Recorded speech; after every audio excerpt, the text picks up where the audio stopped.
NEWS.MC on Monaco Info is brought to you by Monaco Legend Properties.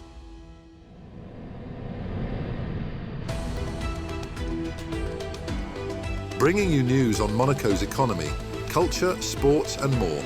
Welcome to NEWS.MC, your English rendezvous on Monaco Info.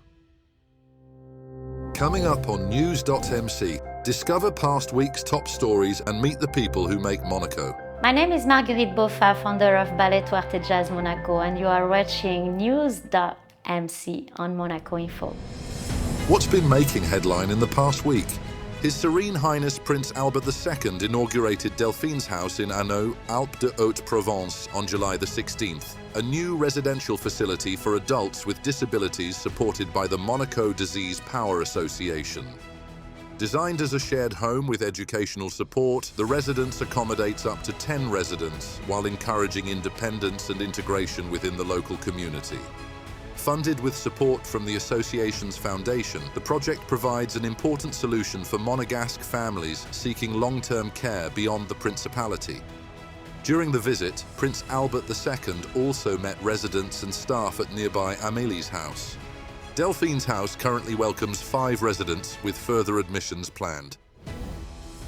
His Serene Highness Prince Albert II visited Humanitarian Firefighters 06 Menton on July the 16th to mark the delivery of a new refrigerated truck funded largely through the generosity of the Principality of Monaco. Accompanied by the Minister of the Interior, the Sovereign met volunteers and learned how the vehicle will strengthen support for families in need across the Menton and Roya Valley regions. Replacing a 20-year-old truck, the new vehicle will enable the association to transport larger quantities of food as demand continues to grow. French pop sensation Steel Toe performed at Monaco's Fort Antoine Theatre on July the 16th as the Cultural Affairs Department launched Kaleido, a new program aimed at audiences under 30.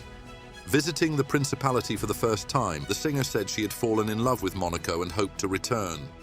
Rising to fame through YouTube before becoming one of France's fastest-growing artists, Steel Toe has since collaborated with performers including Luan, Grand Corps Malade and Mika.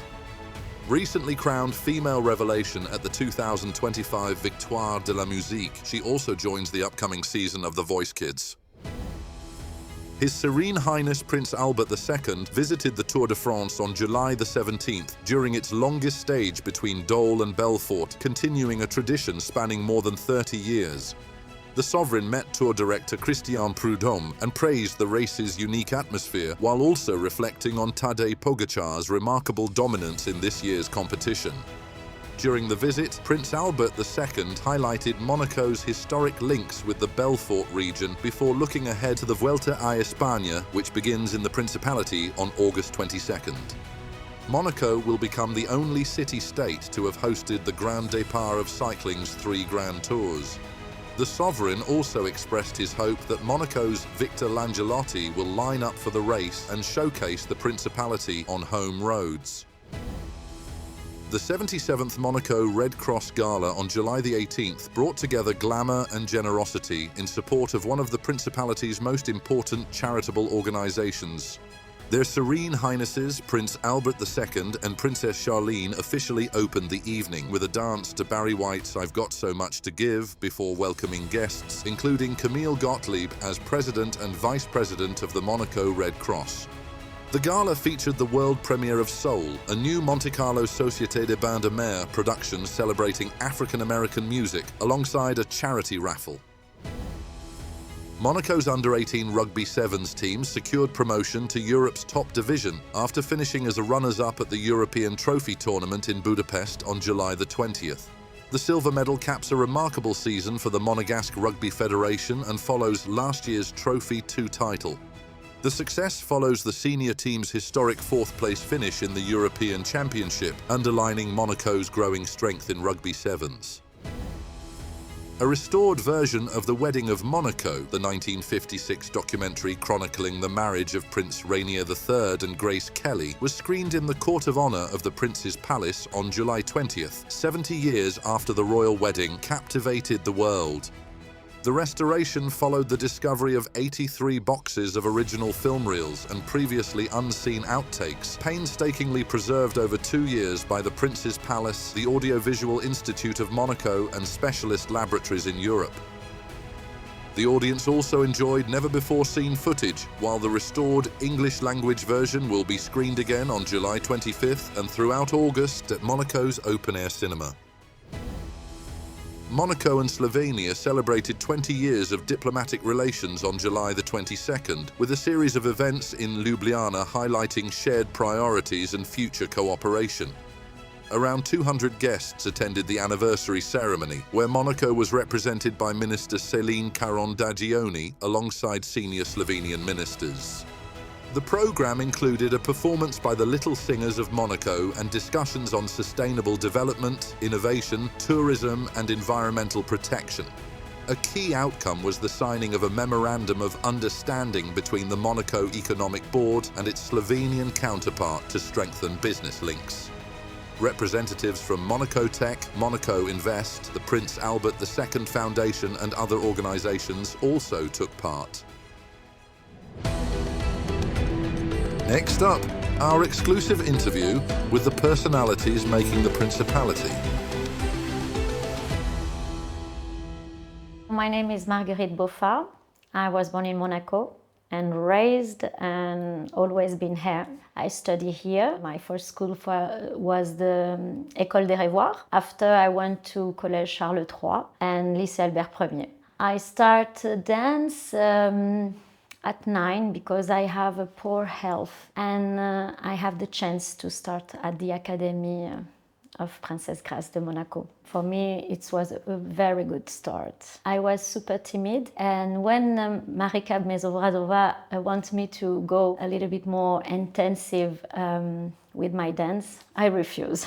I was like, no, it's too much for me. I need to stay with my parents. But I don't stop dancing. So I always have this idea to be in arts, because I was interested of any kind of arts. So at this time, telling my parents that I want to be a dancer was impossible to tell. Maybe because it was not what they expected me to do. The really first thing I say is, I want to teach. I don't know what, but I want to teach. And maybe dance for me was like a dream I can't reach. So I put it on my head. But I need to create. I need to share. I was like a child who need to learn so much, was interested about everything. So dance give me this. Always give me this, because the sensation when you dance is never the same. Each moment it's different. You are already and always in the present moment. And I think this is something who nourish myself. The dance school where I was proposed me to go in a workshop in New York. And I met there Mrs. Sullivan. I never forgot Mrs. Sullivan. During a ballet class, come and tell me, where are you from? I tell from Monaco. Okay, you go home and you call a school. You need to think about your future. And I went to Mrs. Rosella Hightower in Cannes, and there is where I do all my studies in dance. And I continue there until having my diploma of dance teacher.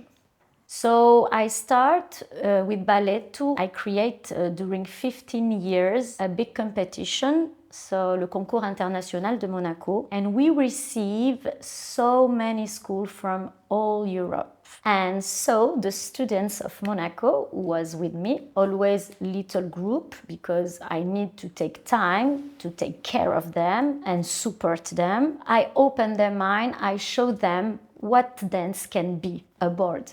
I am a pluridisciplinary dancer, and I love to open their mind. So in contemporary, jazz and ballet, they can, with this baggage, do whatever they want, and maybe, why not, enter in the big schools. And so many youngs from Monaco have chosen to go to big school, and they achieve. So I'm so happy. And others who don't choose to be dancers, but This training that I give them help in their career, because it's super hard be a normal student at school, in college or lycée, and continue 12 hours a week of dance. I am proud that in my country I see people and young talents.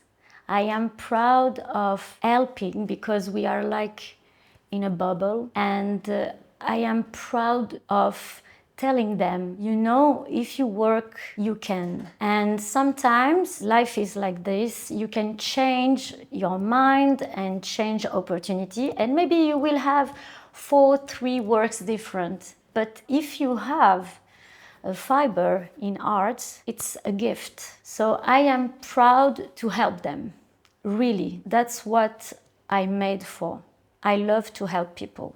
We have the chance in Monaco with the Ballet de Monte Carlo and all the cultural events that we have, that our students and our young have this opportunity to see everything and so many things. For them, is a gift. When I was young, if I have so many things like today, my life will be different also. Monaco have grown up because we have in sport, in art, in culture, so many natives now. It's incredible. We are a small country and we have so many talents here. And that's what I'm proud of, to show that we have talents. Yes, we have so much talent here. That's all for today. Thank you for watching NEWS.MC, your English rendezvous on Monaco Info. Discover the full interview and more stories on our websites, NEWS.MC and MonacoInfo.com. Next week we will receive Olga Taran, founder and editor-in-chief of Hello Monaco magazine. This show is intended to provide a summary of the past week's top stories for the English-speaking audience. For daily and real-time news updates in English, please visit news.mc and subscribe to our free daily newsletter. For French news, visit MonacoInfo.com. This show was brought to you by Monaco Legend Properties.